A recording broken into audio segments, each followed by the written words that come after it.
Hey everybody, it's Tuesday, right? Tuesday, yes. Okay. Sorry about no video yesterday.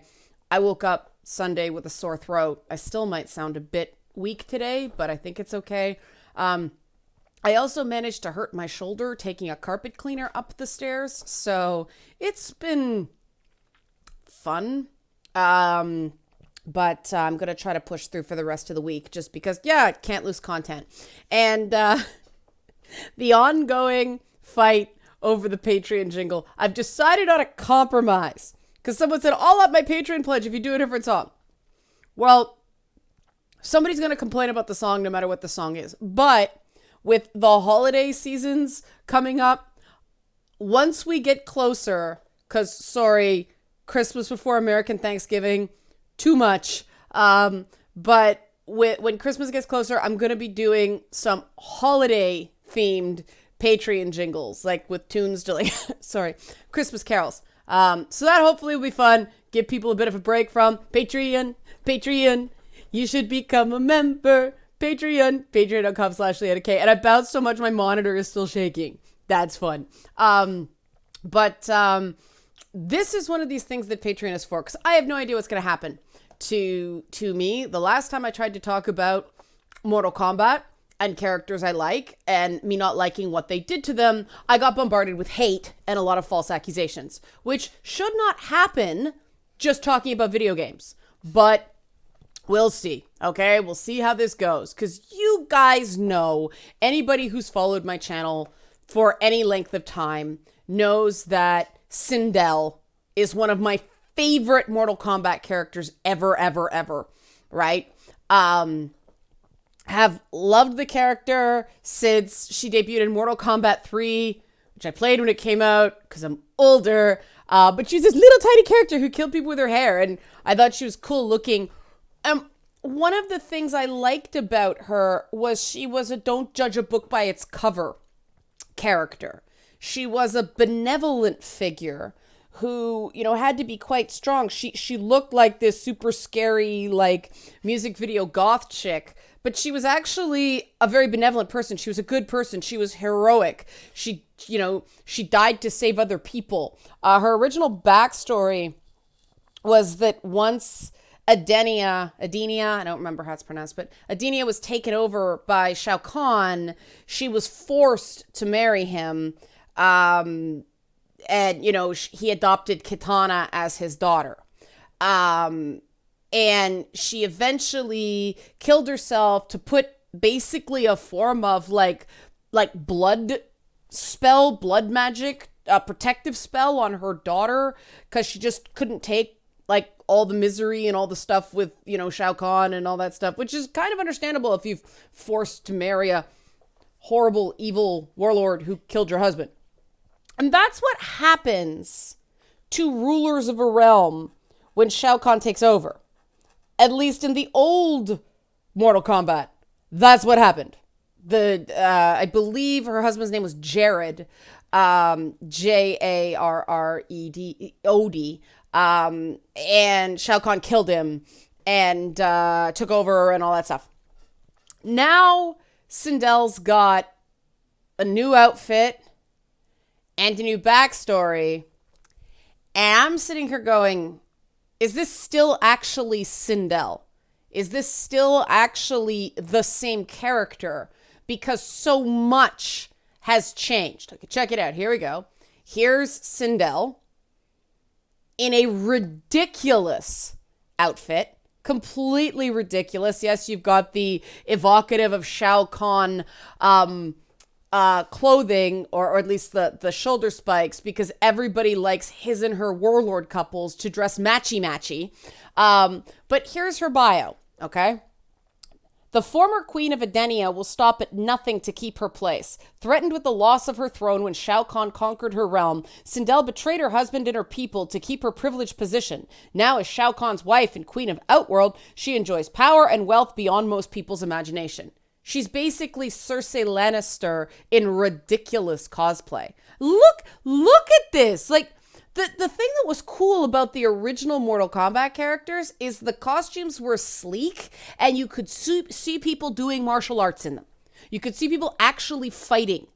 you could impale yourself on your own spikes in this outfit. Like, what is this? The gauntlets and everything are fine, but what all that stuff around your waist, as anybody who has cosplayed, the more you've got bunching around your waist, the more likely you're gonna hit something or something's gonna fall off. It also gives your enemy more to grab.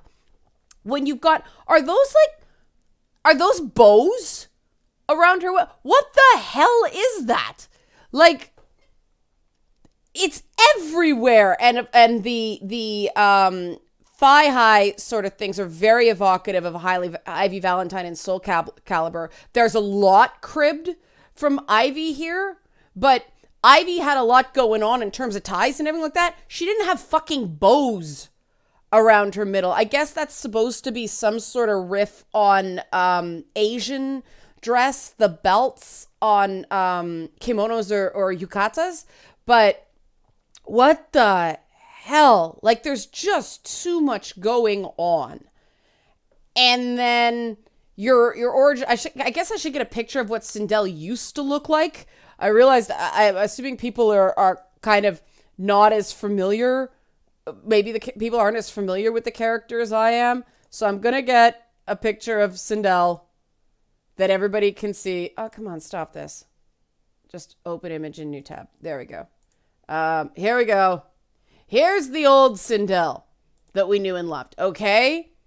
Costume is silly in that she's got to be taped into it, but there isn't stuff going everywhere. This is a cool design, right? This is sleek. This looks powerful. Like, it's cool. You look at this chick and you go, this chick's awesome. Like, look, she just carries herself. For people who saw the Lady Bits 90s episode, yes, evocative of Sindel. But that compared to this, like that, this. You'll notice her boobs are definitely smaller too. That's not just a displacement. That's smaller boobs. But that's awesome looking. Like, yeah, this chick can kick my ass. This chick looks like she's doing a tea party in some screwed up hellscape. Like, what the heck? And so this is what I'm saying. The fact that this and this, they don't even like project the same image when you first look at them. Like, yeah, it's like, why does she even have her hair tied back? Her hair is a weapon. Her hair has to flow free. That makes sense because she grabs people's hair and she grabs them and she spins them around and all their skin flies off and it's awesome. They're left as just a skeleton. I thought that was the coolest freaking thing when I was a teenager. But like, why is it pinned back? Like, it doesn't even have the cool stripies it look like. It's all just gray. I mean, it's hard to tell because she's clearly like a revenant, but. And like, if she's a revenant, why doesn't it say that she died? It's very strange. But this leads me to my question. Since they've totally changed her outfit, I mean, pretty much the only thing that's the same about it is that it's purple, right? There was no gold in her original outfit. It was silver. But like, pretty much the only thing that's the same is it's purple. So it's not the same look-ish. Now, one could say that the costumes of the characters aren't as important. I don't think we know anything about her moveset yet. I'm not sure. It looks like it was just like a cutscene video, the one I saw. Like, it's kind of an intro thing. But the bio is no longer the same. She's basically Cersei Lannister. So if you've got a character who doesn't quite look the same and isn't the same character in that she's now a straight up villain as opposed to sort of a tragic hero, is it the same character? Is this still Sindel? Like, can we say that it's the same person if she's evil now instead of good? And her whole sort of central core thing was benevolence, thinking about others before herself, wanting to save her daughter among all else, not betraying her husband and keeping her privileged position. Now, the last thing I want to address on is this privileged position thing. Woke Mortal Kombat don't understand patriarchy. What? Hear me out. Women in patriarchies, like the one in Game of Thrones, the one that Cersei Lannister has to navigate. Women exist in gilded cages in those environments. They don't have any real power. They have influence. So in those societies, as happens in Mortal Kombat, your husband dies, you're out on your ass unless you can find some way to cozy up to the new power system. Okay? That's not power. That's influence. That's connection to power. But you have no hard power in that environment. So is it a softer life than other people's, than commoners? Okay. I don't think anybody has any influence over Shao Kahn. So you can't even say that she has influence there in that she manipulates a powerful man, though maybe we'll show that. I don't know. This whole idea that she wants to keep her privileged position for what? Like, okay, power and wealth. Okay, what power does she have? Shao Kahn's a dictator. Like, is she doing things now? Like, because a complaint about Sindel before was that she was kind of not much of a character. I totally disagree. I loved the juxtaposition between, her ability to fight and the fact that she had such a benevolent, caring, compassionate backstory. Like, she was the first real kick-ass mom I'd ever encountered in video games, and I thought that was really freaking cool. And now they've basically turned her into the stereotypical wicked stepmother trope, which the wicked stepmother was an offshoot of the whole patriarchal systems when those fairy tales were developed. Fairy tales tended to be cautionary tale morality plays of, this is what life does to people who this, and a lot of the whole idea of the wicked stepmother is, it means the main character's mother died. And so you have the main character who is in trouble because men didn't raise kids back then. Men had to remarry because that was woman's work. If a man couldn't remarry somewhat quickly, it was more common for a child to go to an orphanage because a child without a mother, well, there's no one to raise them, right? Whereas the stepmother was in a desperate situation because she now had no man. And so because women couldn't own property or hold jobs or do any of that sort of thing. And most of the time, the wicked stepmothers in fantasy fiction have daughters, not sons. Because, if you have a son, well, the son can own the property, right? The property passes to the son can take care of the mom, no problem. But if you're a woman with two daughters, like in Cinderella, for instance, you're screwed unless you can find a man who will not only take your non-virginal ass in, but also your two daughters who are not his blood. And that wasn't the easiest thing in the world to do back then. Sexual purity was a big deal, at least, it was on the surface. So what those fairy tales were all about is a whole bunch of desperate women trying to make the best of a world in which they really had no power.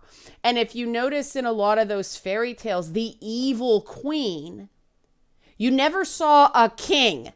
With the Queen of Hearts, you did. The king was kind of played for a laugh. But, the evil queen in Snow White, you never saw a king around. And that was deliberate because back then they were trying to send a message that women who were heads of state or even heads of families, women who defied the patriarchy were evil. And this is why it's no accident that in this late third wave, some would say fourth wave feminist environment that we're in right now, you see the reclaiming or the retelling of characters like Maleficent, you know, who's sort of seen as a bad guy in the original Sleeping Beauty, striking visual, but bad guy, making her into a more sympathetic character. The Wicked Witch of the West in The Wizard of Oz is, you know, reimagined in Wicked. And so now we have defying gravity. Maybe I can do that. So you should become a Patreon. I don't know. What do you think? Patron. Maybe. Show tunes jingles. Maybe. What do you think? Anyway, I digress. I'll try that tomorrow. You know, these women in positions of power are now being seen as more. But we've had hundreds of years of woman with ambition equals bad. And faux woke Mortal Kombat 11 has fallen right into that trap with their modest dress and, oh, don't give anybody huge boobs and don't give anybody a super plunging neckline. I suspect to an extent that the reason they had to make Sindel appear more evil is so they could give her any cleavage at all. You know, she's got a bit of the cups are a little bit too tight, and so she's got some sort of lift there. Oh, lock up your children. She's immediately evil. These sorts of stereotypical patriarchal moralities regarding women completely fly in the face of what made the women of the original Mortal Kombat so cool. Because what made the women in the original Mortal Kombat so cool is that they could be powerful and nurturing. They could be ambitious in terms of wanting to go out and do cool stuff, but also be caring for the people around them. They could be both. These women weren't shoved into boxes.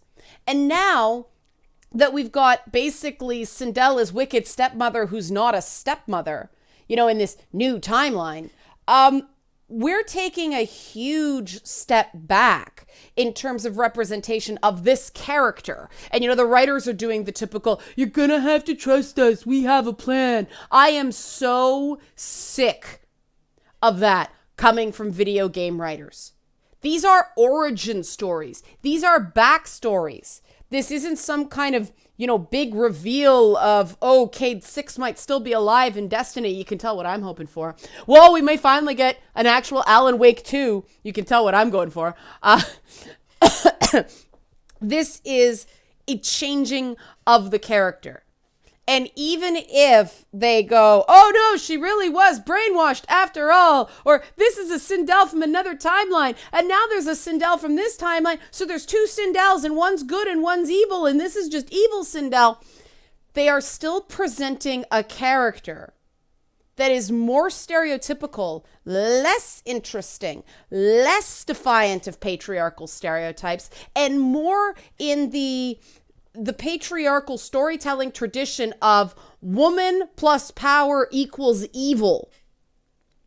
And this is why I really don't like the faux woke stuff going on in gaming right now. Because these are people who want to be good feminist, want to be good ally, but they don't actually understand the stuff going on beneath the surface that informs the choices that they're making. And so they end up doing things that are actually very serious steps back instead of true steps forward. Do you get what I'm saying? Like, unless you do the work, unless you know the stuff, and you guys, you longtime listeners, I watch you do the work, especially on Twitch. I'm going to go out and try to get Death Stranding for tonight, by the way. But I watch you talk about benevolent sexism, and I watch you talk about these various constructs and these various applications, and you guys do the work.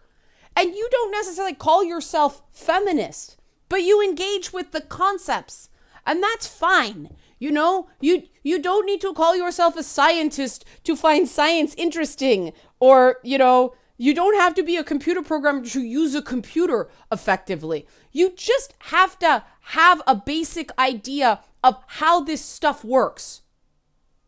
And this is real simple. Anything that equates ambition in a woman with evil is sexist.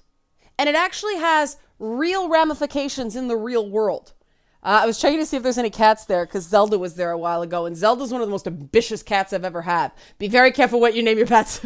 But the reason people have trouble embracing female leaders, the reason we have so much trouble with this stuff, and this has been studied, this is not just my opinion, okay,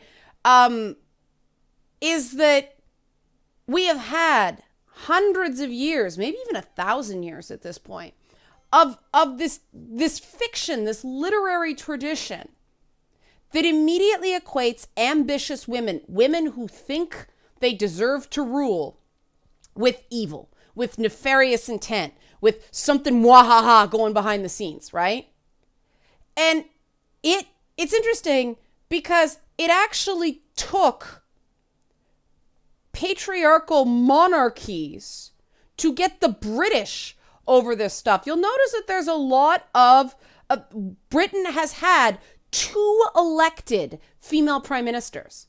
Britain has a lot of women in government. They have a lot of strong women in media. They have really badass actresses, you know, all across British output, in the arts, in the sciences, all that stuff. You will find women in positions of power. And that's not weird. Why? Well, there were decades under Queen Victoria because they ran out of men. And then Queen Elizabeth II. There was a Queen Elizabeth I too. We were at our second Elizabeth, but the current Queen Elizabeth II, she had no brothers. So she assumed the throne when her father died quite young. She hadn't been married yet.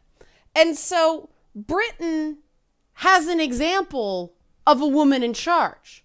And so then we got Margaret Thatcher, who, you know, I really do think the reason that Thatcher being a conservative matters. Women have to come in as conservatives first, historically, because then you're sort of still traditional in that way. You're still, I mean, Thatcher sure wasn't, but conservatives tend to be more equated with traditional values, so it's not too much change too fast. You know, but then women are judged more harshly on a lot of stuff. Thatcher was loathed when she was in office. Theresa May, I thought, got a raw deal too. I mean, she was like President Laura Roslin in Battlestar Galactica. She only got the job because like the 5 people behind her were like, above her were like, I'm out of here. I'm not doing it. She kind of got it by process elimination. Like she couldn't run away fast enough. But she did win an election with a reduced seat count. She did win an election.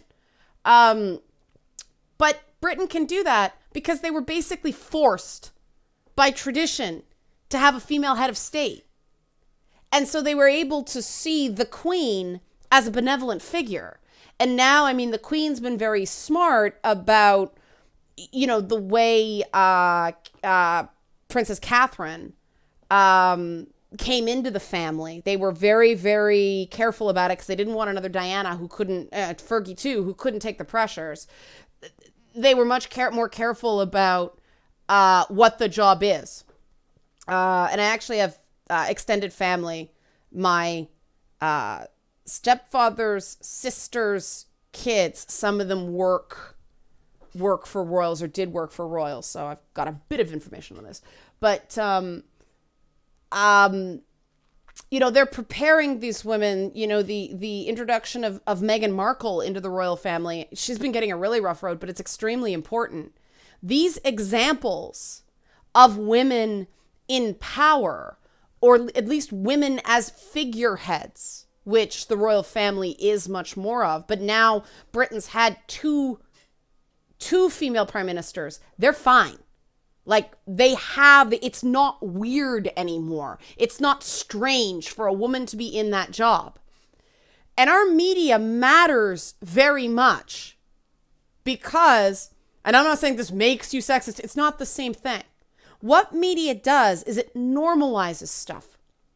So if, like video games did until people started going, oh, we want more women in video games. Video games had all these women who defied the traditional gender binary of you had to be nice or strong. You had to be kind or brave, you know? These Mortal Kombat women could be both. And what was cool is there were evil women, kind of like Melina, though it really wasn't her fault. I always feel kind of sorry for Melina. You know, Melina and Scarlet, but then you had Kitana, you got Tanya, you know, you've got Jade, Sonya, all those characters. But then you had Sindel, who was kind of, you know, both. She was kind of the crazy Bride of Frankenstein looking chick, but she was actually a really nice person. And I know as a teenage girl, I really liked having a character that was not simple like that. Because as somebody who did have tomboyish qualities, that's what we called them back then, not gender non-conforming, we were tomboys, right? I had more male friends than female friends. I love video games, played sports, mainly basketball, that's how I messed up my fingers. But I was interested in computers, you know, I took, you know, a lot of the boy course stuff. I liked He-Man better than She-Ra. I liked He-Man at all. Didn't like She-Ra back in the day. I've warmed to that. But, you know, and I was always ending up having to do the boy stuff instead of the girl stuff, except for Gem and the Holograms and My Little Pony. Those were the two girl things I really liked. I legitimately liked Gem and the Holograms, mostly because Gem and the Holograms was a show about women who did stuff. They were in a band, right? They had jobs. It wasn't princesses. And, well, Voltron was a boys' show, but there was like a girl in that. But same with Thundercats. I mean, Cheetara was awesome. Palmyra was awesome, although Palmyra came along later. But I mean, they were always the minority in it, right? Because they were shows for boys. Those were the things I liked. But then as part of theater, I liked the costume as well. I liked makeup. I liked, you know, you guys may notice, I like the big hair. I like the big skirts. I like the ability to play around with different gendered performances. I like to play characters. I like to explore humanity and that kind of stuff. And I don't like being put in a box that way. And I think a lot of people don't. You know, we don't want to have to overthink a choice that way. We just like stuff. I happen to be a woman who likes things that people say are more traditionally male. Who the hell cares? I'm an individual. I like this stuff. And back in the day, Mortal Kombat had women who, you know, boobs out to here, super high slit, you know, beating people up. But they could still be good guys. That gendered binary, that dichotomy was significantly reduced. And that was extremely important to my sense that I belonged in certain places, you know, that it wasn't weird, that I wasn't somehow deviant. And I can't imagine what it's like to be like a 15 to 18-year-old young woman right now, looking around going, well, I'm expected to be these things in this role for work, especially in anything leadership oriented. I'm expected to be this, you know, but then I'm expected to be this everywhere else. You know, I'm supposed to be strong here and decisive here, but then I'm supposed to be nice and considerate and you know, consensus oriented here. You're fragmenting your personality. You are creating a schism in yourself. It's not happy. It's not healthy, and it doesn't make you happy. You know, men have examples of being kind and strong. Superman, Liu Kang, you know, men don't have as many examples of sort of that nurturing thing that's coming, right? You're seeing men have daughters and men as dads in video games a lot more, but we don't have the cool moms. And we had one in Sindel and they took her away by making her a villain.